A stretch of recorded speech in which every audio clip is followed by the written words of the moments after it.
Muito bem, esse vídeo aqui é uma resposta ao comentário da Sara, que eu gostei bastante. Ela botou aqui, ó. Matheus, boa noite. Estou conseguindo mudar de vida a partir dos seus ensinamentos. Sou muito grata por isso. Caso não for te incomodar, você poderia dar algumas dicas para minimizar o estresse de ainda estar no ensino médio e querer ter uma vida grandiosa? Infelizmente, as escolas ainda são instituições arcaicas e é complicado conciliar tudo, visto que suga muita energia ter que frequentar um ambiente assim durante 5 dias na semana. É, eu sei, Sara, eu sei como é que é. Não só a escola, mas qualquer um, por exemplo, que leve uma vida de estudos a sério, sente mais ou menos a mesma coisa no ambiente universitário, na faculdade, né? Você está querendo, por exemplo, alguém que entra numa faculdade de filosofia, o cara está querendo ler Platão, né, diretamente, quer ler Aristóteles, quer entender as coisas, e o nego está discutindo o livrinho didático, escrito lá, por, sei lá. Né? Então, isso é assim mesmo. É um pessoalzinho com uma cabeça pequena, né, em primeiro lugar. Os colegas de turma que você tem nesses ambientes acadêmicos, em geral, são pessoas com a cabeça muito pequena, não tem mentalidade, não tem visão de futuro, creem que aquele ambientezinho ali da escola, ele é a vida toda. Né? Isso é uma coisa que sempre me intrigava. Quando eu estava no ensino médio, eu falava, cara, como é que pode ter gente que leva isso aqui a sério? Porque, cara, claramente tudo isso é uma palhaçada e você nota que as habilidades que você está obtendo ali, elas não tem nada a ver com a vida real que você vai viver. Então, olha, de verdade, o que eu gostaria de dizer para você, Sara, e para todo mundo que está no ensino médio passando por essa situação, é o seguinte: encare isso como um cartório. Tá? Um cartório. Uma burocracia que você tem que cumprir por conta de papéis sociais. Não é uma burocracia que você tem que cumprir para você ficar melhor, entendeu? É uma burocracia puramente social. Você está aí, né, nesse ambiente para tirar um papel que vai te dar acesso a outras coisas maiores. Sem esse papel do ensino médio, você não pode depois entrar numa faculdade, você não pode fazer um concurso, né, você não pode conseguir determinados tipos de emprego. Então, esse papel ele é importante, o papel do diploma, é só isso. Também é importante para os seus pais não serem presos, né? É importante lembrar desse outro aspecto também, né? Senão, se você não estiver estudando, teu pai e tua mãe podem tomar multa, podem ser presos, pode complicar a vida deles. Então, como um ato de gratidão, vá para a escola e faça o que você tem que fazer. Agora, evite não, se recuse a levar toda essa palhaçada, todo esse teatrinho a sério. Entendeu? Assuma isso pelo que de fato é. É um teatro que eu tenho que fazer aqui, né, para poder dizer pro pessoal que eu tenho um diploma de ensino médio. Agora, você vai aprender alguma coisa de verdade na escola? Talvez uma coisinha ou outra você vai aprender. Uma coisinha ou outra você vai aprender, vai ficar na tua memória, principalmente aquelas matérias que você gosta. Isso acontece. Até hoje eu me lembro de certas aulas que eu tive de filosofia. Grande professor que eu tive de filosofia no ensino médio, professor Renan. Quero mandar um forte abraço aqui pro professor Renan, que em certa medida mudou a minha vida, né? Me ajudou a ter um interesse genuíno por filosofia. Me ajudou a... Hoje eu sou acadêmico de filosofia, né? Graças, em grande parte, ao exemplo dele também.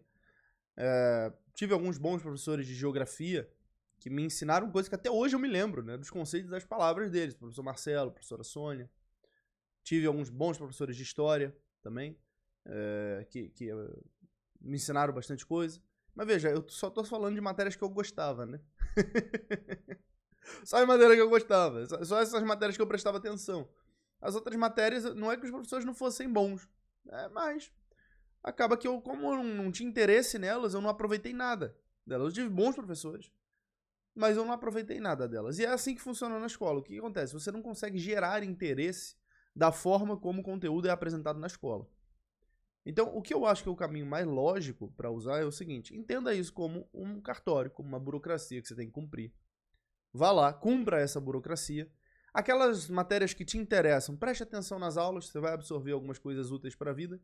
Naquelas matérias que não te interessam em absoluto, faça o necessário para passar. E, em vez de fazer igual todo mundo faz no tempo livre, né, em vez de você jogar o seu tempo livre no lixo, com jogos, com redes sociais, com festa, com isso, com aquilo, use esse seu tempo livre para crescer em conhecimento. Isso é o que vai te jogar lá na frente. Por exemplo, diante de uma concorrência de concurso. Às vezes as pessoas me perguntam, qual é o método que você usou? Pô, professor, 4 anos depois do último concurso que o senhor foi lá, fez o CFO CBMERG, passou de novo, fez o CFO do Barro Branco, passou agora de novo, tirou 66. Qual é o método? Qual é o segredo? Não, o segredo é o seguinte, eu estudo. Né? Esse é o segredo. Como eu estudo, como eu faço por onde, né? Desde sempre, como eu já lia livros, por exemplo, eu já estava absolutamente na frente da concorrência, eu já estava absolutamente na frente do pessoal que estava ali à minha volta. Porque, cara, não tem como, preste atenção nisso aqui, não tem como você ir mal, por exemplo, numa prova de interpretação de texto, se você está acostumado a ler livros. Não tem como você ir mal numa prova de redação se você está acostumado a escrever. Não tem como você não conseguir interpretar uma questão de matemática se você já tem um imaginário bem expandido, consegue ter aquela habilidade de visualização, consegue ver as coisas com mais clareza e treina a matemática. A matemática é uma habilidade braçal, né? Treinamento assim, na mão. Caneta e papel. Simplesmente não tem como, você vai bem, entendeu? Você vai ser um ponto fora da curva, porque você tem poderes sobre-humanos? Não, simplesmente porque você faz um negócio que ninguém faz, você lê, você estuda, você se interessa de verdade pelas coisas. Então é essa postura que você deve começar a cultivar desde o ensino médio. Aquelas coisas que te levantarem interesse, que você tiver interesse, que você ficar curiosa sobre, vá lá e estude sobre. Entendeu? Essas coisas elas são as mais importantes, porque elas são questões filosóficas que você vai começar a levantar na sua vida.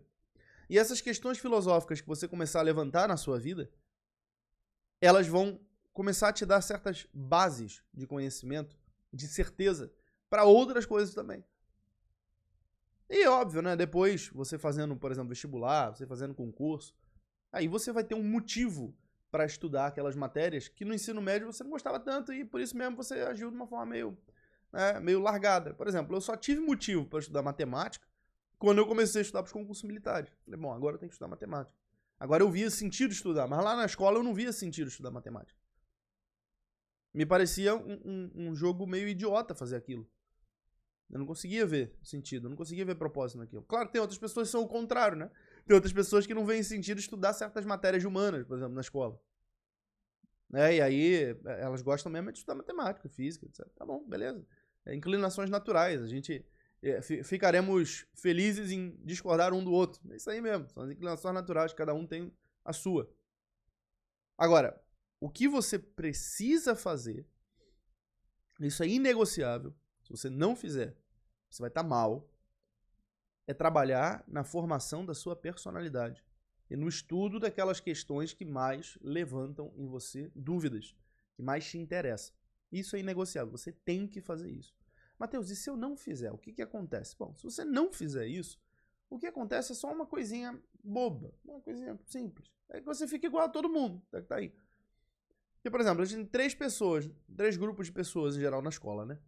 Tem o pessoal que leva a escola muito a sério, que dorme e sonha com as matérias da escola como se aquilo fosse a coisa mais importante do mundo. Tem outro pessoal que não leva a escola assim tão a sério, sabe? Mas finge que leva e fica ali fazendo por onde, puxando o saco dos professores, etc. E tem aquela galera que caga completamente pra escola, mas não porque tá interessado intelectualmente em outros assuntos. Tá cagando pra escola porque tá cagando pra vida, assim. Então o negócio do cara é ficar jogando o dia inteiro, é ficar indo pra festinha, encher a cara. Então ele caga pra escola também, entendeu? Você não deve fazer parte de nenhum desses 3 grupos. Você tem que formar um 4º grupo. 4º grupo das pessoas que não levam a escola a sério porque estão levando a vida a sério. Porque estão lendo livros. Tipo assim, enquanto o pessoal tá lá discutindo, né? Não sei. Foi o que eu fiz na escola, por exemplo. O pessoal tava discutindo na aulinha sobre Nietzsche, eu tava lendo os livros do Nietzsche, porra. Entendeu? É isso que eu fazia. Na escola já eu pegava e lia. Eu queria ler as fontes primárias, eu queria aprender as coisas na raiz. Não queria ficar ouvindo a opinião dos outros sobre aquilo. Por isso eu citei o professor Renan aqui, que foi um cara que me incentivou bastante nesse sentido. Né? Ele era especialista em Nietzsche. E ele dava, tipo assim, ele me convidava para ir participar das outras aulas que ele dava lá. Ele dava aula para outras turmas. Ó, tem aula de Nietzsche hoje, você quer ir? Ó, tô doido. Aí eu às vezes saía, né, ia lá pra aula da outra turma pra ficar vendo as aulas, né? Aulas mais avançadas que ele tava dando às vezes pra pré-ENEM, pré-vestibular sobre Nietzsche, eu ia ver, né? Porque nessa época eu tava viciado no Nietzsche, tava lendo toda a bibliografia do cara. Então, tem isso assim também, né? Tem algumas boas pessoas na escola, a gente também tem que notar isso. Existem professores que levam o seu magistério a sério na escola e eles devem ser valorizados. Nem tudo é cenário de terra arrasada, nem tudo é destruição. Mas no geral é destruição mesmo, né? No geral é tudo escombro que tá ali. E eu tô falando, óbvio, eu sei que também são exceções. Tem escola que não tem um professor que tá dando a mínima pra um aluno sequer, né? Mas tudo depende do caso, aí você tem que avaliar direitinho. Agora, o que eu te digo é isso, é uma obrigação que nós temos, né? A obrigação que nós temos é ficar de pé entre as ruínas. Ou seja, a obrigação que nós temos aqui, diante de um cenário como esse da escola, por exemplo, é cultivar uma inteligência genuína, um conhecimento próprio, cultivar os seus interesses, como você, nas suas próprias palavras aí, né, sabe? Cultivar uma grande vida. Isso, tem que cultivar uma grande vida. Virtude da magnanimidade, magna alma, alma grande. Tem que cultivar isso mesmo. Não pense diferente. Mas, lembre-se que você tem que passar por esse cartório.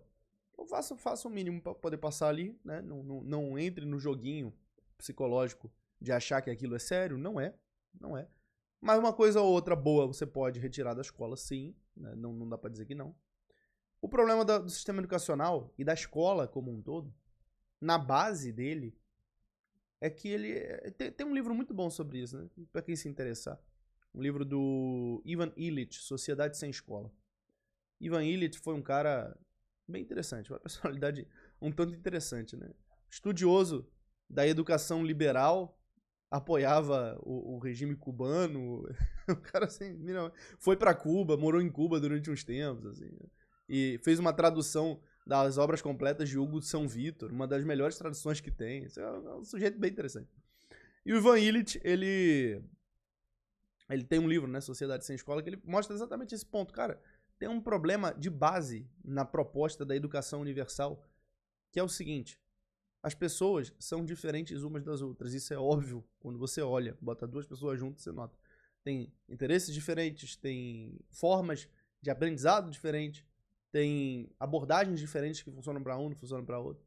Aí você chegar na escola e tudo é igual para todo mundo, né? E você é obrigado a participar daquele joguinho, senão você tira nota baixa. Então, deu problema na base aqui do sistema educacional. Né? É uma educação formatadora, não é uma educação que de fato vai levar você a encontrar a si mesmo. Mas aí que está o ponto, nenhuma instituição, não dá só pra gente ficar batendo na escola, porque não tem instituição que possa te dar a educação de uma forma personalizada.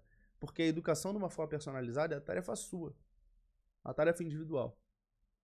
Então o máximo que dá pra fazer com honestidade é mais ou menos o que eu tento fazer aqui. É botar você no caminho pra você se educar. Mas é óbvio que isso também é uma figura de linguagem, né? Porque ninguém se educa. Vamos lá, se você vai ler um livro é porque você está absorvendo o conhecimento de alguém que escreveu o livro, né? Autodidata é uma metáfora, não é um negócio real, assim. Mas vale a pena você lembrar dessas coisas, você pensar sobre isso. É assim, poxa, eu devo buscar esse grau um pouquinho maior de autodidatismo. O autodidatismo possível é o seguinte: você vai se aproximar dos mestres que mexem com a sua alma. Você vai se aproximar daqueles mestres que, de fato, fazem você aprender. De fato, despertam o interesse em você naquele aprendizado. E aí a escola acaba, né, sendo um jogo já destruído na base, exatamente porque você não pode escolher, né? Você é um cativo na escola, você tem uma atenção cativa, você está sentado ali e é obrigado a ouvir até o final. Mas é isso, tá bom? Essas são algumas considerações aí sobre o problema do ensino médio, o problema da escola brasileira. Eu espero que tenha te ajudado na sua dúvida, Sara. Conta comigo. Forte abraço, fiquem com Deus. Até o próximo vídeo.